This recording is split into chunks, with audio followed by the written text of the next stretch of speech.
लोकसभा में deputy speaker के पद को लेकर पक्ष और विपक्ष के बीच खींचातान जारी थी। इसी बीच केंद्रीय मंत्री चिराग पासवान ने डिप्टी स्पीकर पद को लेकर विपक्ष पर निशाना साधा। उन्होंने कहा कि देश में कई राज्य हैं जहां एनडीए की सरकार नहीं है और वहां स्पीकर, डिप्टी स्पीकर का पद आपके यानी सत्तासीन सरकार के पास ही है।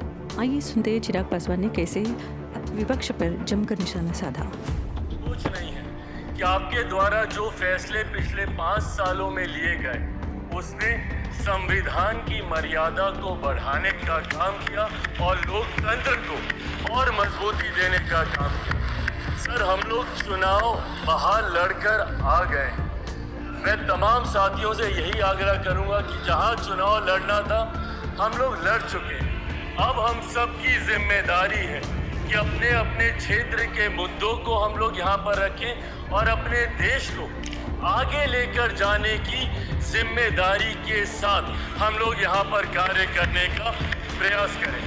सर, आज सिर्फ आपको बधाई देने के उद्देश्य से हम लोग खड़े हुए हैं, पर हाँ, कई बार जब विपक्ष के द्वारा कई बातें कही जाती हैं, मैं इतना भी मैं ज़रूर आग्रह करूँगा कि जब एक उंगली आप किसी की तरफ उठाते हैं तो बाकी उंगलियाँ आपकी तरफ उठती हैं। जब आप सत्ता पक्ष से किसी एक आचरण, वही उम्मीद हम लोग भी आपके राज्य में उसी आचरण की उम्मीद रखते हैं। कई राज्यों के ऐसे उदाहरण हैं, मैं नाम लेना नहीं चाहूँगा, पर जब आप स्पीकर के पद की बात करते हैं, आप डेप्यूटी स्पीकर के पद की बात करते हैं, तो कई राज्य ऐसे हैं जहां पे स्पीकर का पद और डेप्यूटी स्पीकर का पद भी आप ही के पास है, जहां पर सरकार एनडीए का कोई घटक दल नहीं चला रहा, विपक्ष के दल चलाने का काम कर रहे। ऐसे में सर, इस उम्मीद के साथ कि अगले 5 साल आपका नेतृत्व, आपका मार्गदर्शन उतनी ही खूबसूरती से हम लोग को मिलता रहेगा